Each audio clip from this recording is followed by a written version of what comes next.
네, 안녕하세요. 저는 SOS 인터내셔널 그룹 캘거리 지사를 맡고 있는 앤드류 지사장입니다. 이번은 컬리지 입학이 아닌 실제로 유학을 왔을 때 여기서의 생활, 정착, 비자 이런 부분에 대해서 질문을 좀 모아보도록 하겠습니다.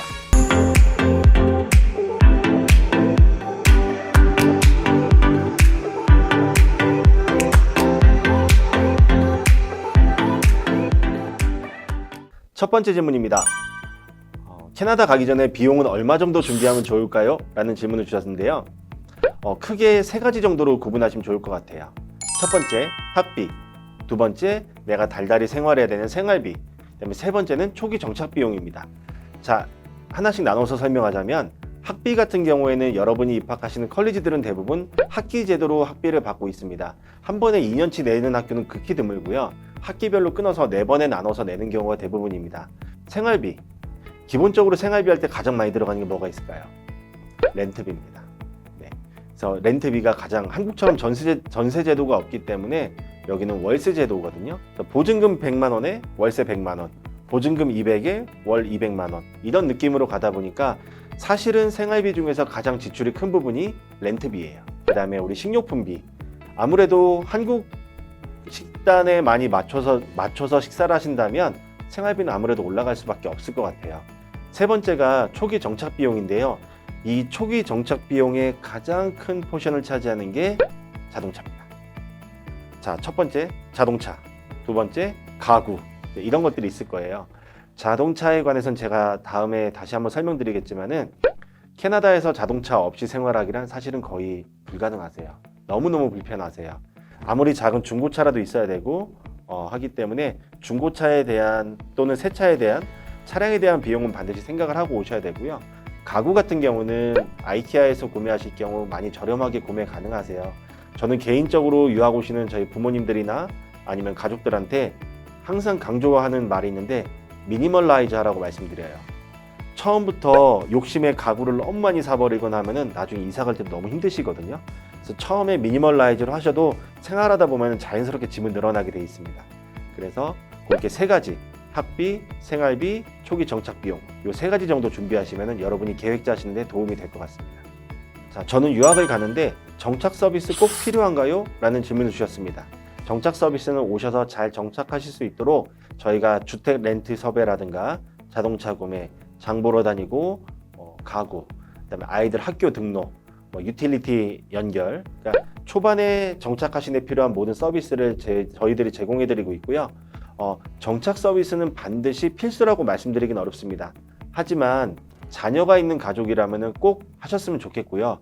아이들과 함께 오신다면 아이들 학군에 따른 주거지 배정이라든가 이런 것들도 필요하기 때문에 한 번쯤은 꼭 고려해 보셨으면 좋겠습니다. 저는 알버타로 정착을 할 예정인데 알버타에는 의료보험이 제공된다고 들었습니다.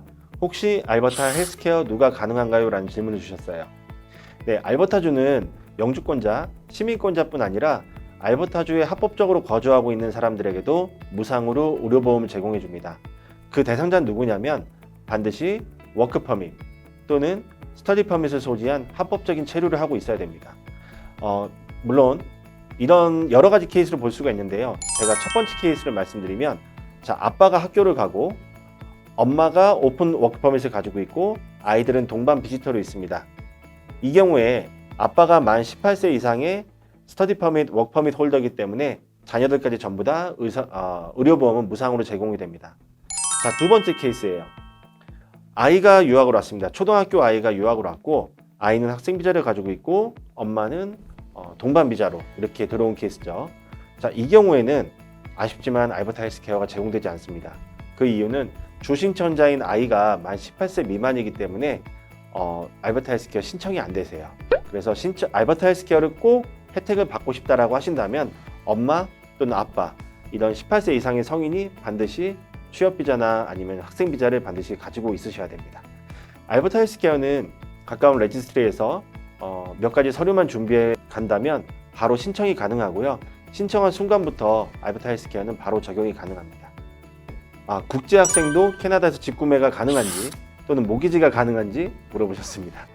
네, 직구매 물론 가능하세요. 현금으로 구매하신다면 전혀 문제 없으시고요. 만약에 모기지를 얻어야 한다라고 한다면 케이스마다 좀 달라질 수가 있는데 많이 어려운 건 사실입니다. 하지만 이런 경우에는 가능할 수가 있어요.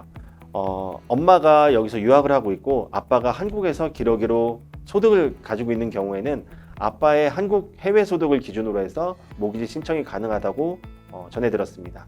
그래서 모기지나 이런 부분들은 전문가들에게 반드시 상의하고 하셔야 되기 때문에 섣부르게 집 구매에 대해서 고민을 하는 것보다는 꼭 전문가들과 상의하고 결정하셨으면 좋겠습니다. 네, 이제 비자에 대한 질문인데요. 저는 현재 학교를 다니고 있고 학생 비자를 연장했습니다. 하지만 지금 3개월째 결과가 나오지 않고 있는데 제 원래 비자는 만료가 되었습니다. 이대로 공부해도 괜찮을까요? 라는 질문 주셨는데요. 네, 비자 만료일 이전에 비자 연장을 신청하신 경우에는 합법적인 체류에 전혀 문제가 없으세요. 그렇기 때문에 결과 나올 때까지 하시던 공부 이어서 하셔도 되고 체류하시는데 전혀 문제 없습니다. 이 질문 주셨습니다. 많이 물어보시는 질문이세요.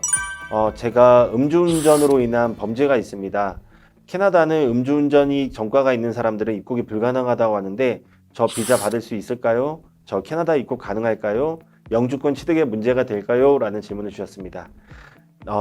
사실 음주운전은 한국에서도 절대 안 되는 범죄지만 캐나다에선 중범죄에 속하게 됩니다. 그렇기 때문에 음주운전으로 벌과금 납부하셨거나 벌금형을 받으셨던 분들 같은 경우에는 입국에 제한이 있을 수 있어요.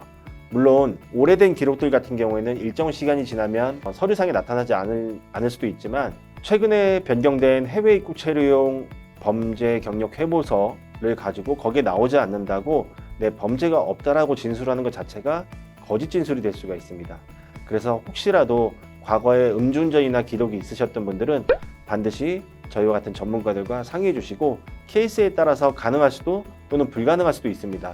하지만 불가능하다고 해서 거짓말로 억지로 입국하시려고 할 경우에는 더 큰 문제를 발생할 수 있으니 반드시 저희들과 상의를 미리 해주시기 바랍니다. 자, 요거는 이제 아이들 조기 유학과 관련된 질문을 주셨어요.